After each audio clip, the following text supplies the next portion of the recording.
LinkedIn presents.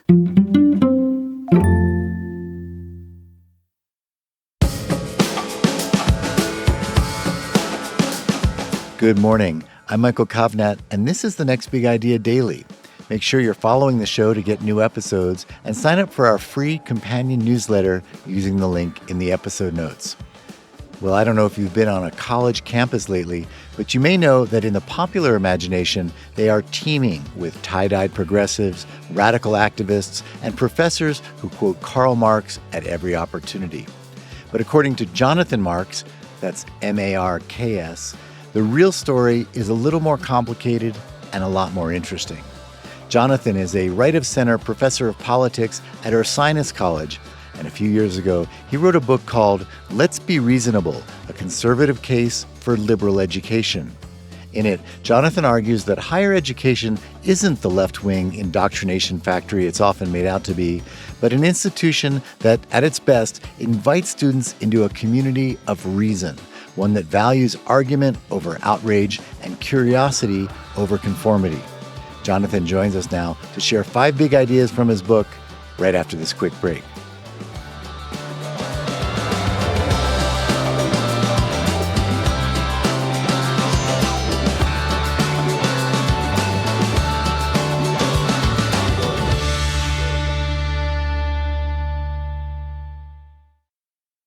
From LinkedIn News, I'm Leah Smart, host of Everyday Better, an award-winning podcast dedicated to personal development. Join me every week for captivating stories and research to find more fulfillment in your work and personal life. Listen to Everyday Better on the LinkedIn Podcast Network, Apple Podcasts, or wherever you get your podcasts.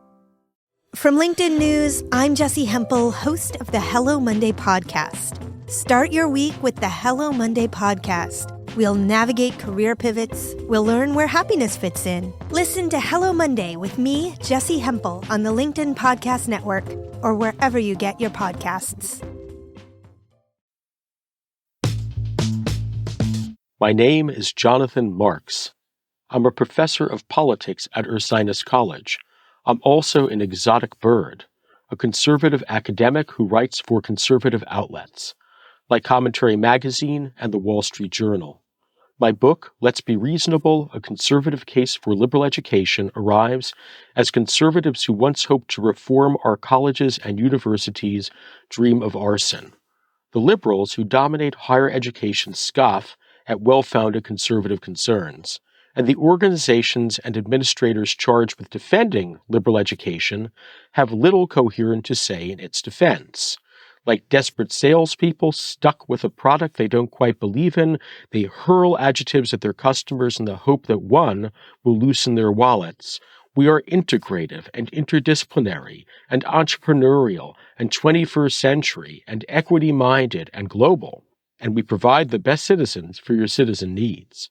We can and must do better than this. Being reasonable is not just a skill set. Colleges and universities are already in the reason business, which is why college and university leaders are always going on about critical thinking. Liberal education, as I conceive it, aims to shape reasonable people.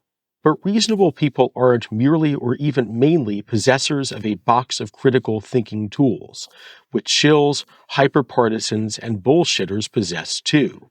John Locke, the 17th century educational and political philosopher, said that there cannot be anything so unbecoming, anyone who pretends to be a rational creature as not to yield to plain reason and the conviction of clear arguments. He has in mind a person we all know, who confronted with undeniable evidence against his position, changes the subject or insults his opponent, or admits he's wrong today, but returns to the same argument next morning.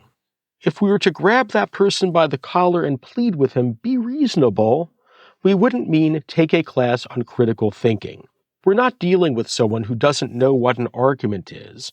We may be dealing with someone more skilled than we are at arguing, but who cares more about sticking to his guns than he does about the truth.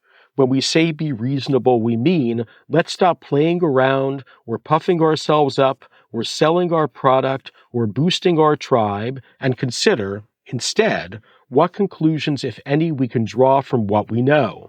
We mean that reason is an authority, not a tool to get the better of others or fend off unpleasant challenges. When we say, let us be reasonable, we recognize that we ourselves may be the person who, as Locke puts it, picks at the prejudices that mislead other men or parties as if he had none of his own. The idea that there's such a thing as conduct unbecoming a reasoner, that reason is an authority, that it's an honor to obey and a disgrace to betray, is not a skill. It's a standard that suits a community of people who seek the truth together, which tells us when we're using our skills well. A liberal education aims to draw us into such a community and to bring us round to such a standard. It's not that bad for conservatives in academia.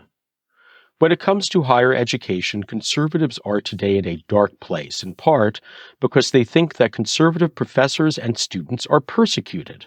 We heard from a Princeton student writing in the National Review that even mild-mannered anti-Trump George Will was deemed too controversial to be invited to campus by a Princeton debating society. "Stalin lives at Princeton," declared a conservative journalist. "Conservatives have in effect been exorcised from academic settings," declared the student. Now, the same debating society had months before had Ted Cruz to visit. Not long before that, they had Ken Buck, a Colorado congressman who made news for a video in which he brandished his AR-15 semi-automatic and dared Joe Biden to come and take it. So the Will story is bad if true, but if someone paid for an exorcism at Princeton, they should ask for their money back. It's one story, but it's representative. So when you read a story about a conservative professor being boiled in oil, that story may be true. It's also very likely that conservatives, if only because people like to hire people who resemble them, face discrimination in overwhelmingly left-liberal academia. But it's also true that conservative professors and surveys indicate that they are at least as satisfied with their jobs as liberal professors are. And it's true that Joshua Dunn and John Shields, whose book Passing on the Right is based on interviews with and a survey of conservative professors, report that respondents generally told them that the academy is far more tolerant than right-wing critics of the progressive university imagine.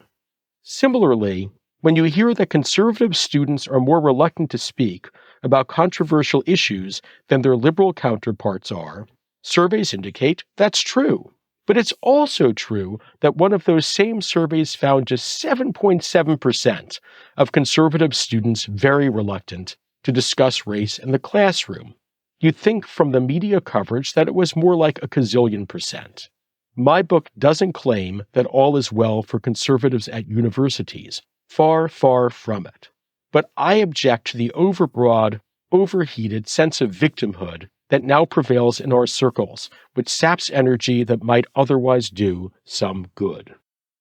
Liberal education, it's not just for elites anymore.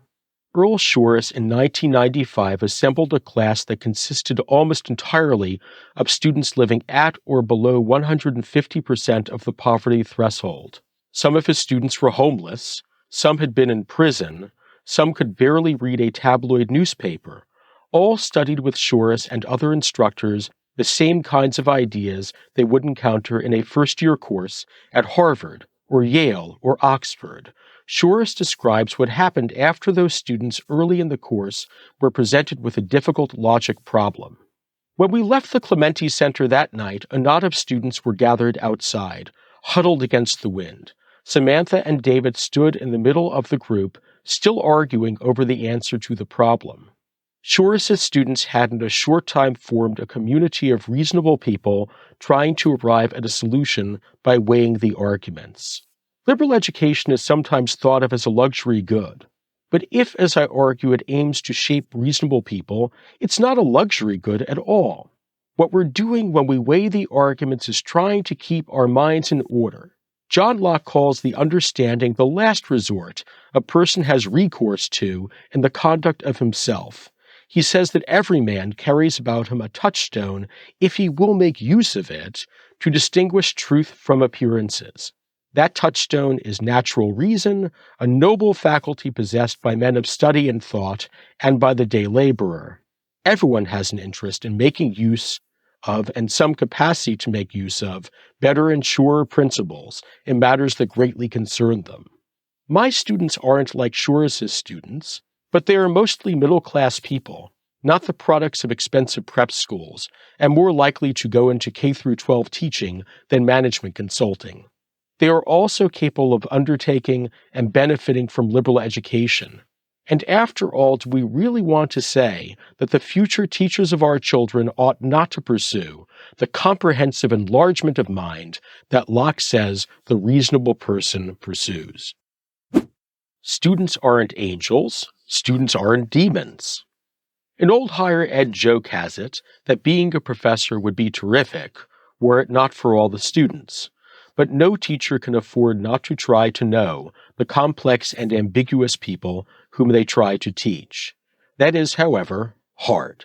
Teachers, like everyone else, are prejudiced, subject to confirmation bias, the tendency to look for and interpret evidence in accordance with our views, and overconfidence.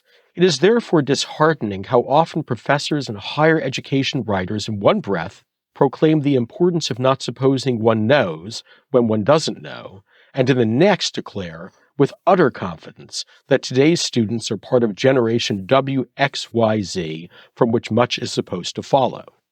You may have heard that today's students are against free speech, but their attitudes toward speech are complicated.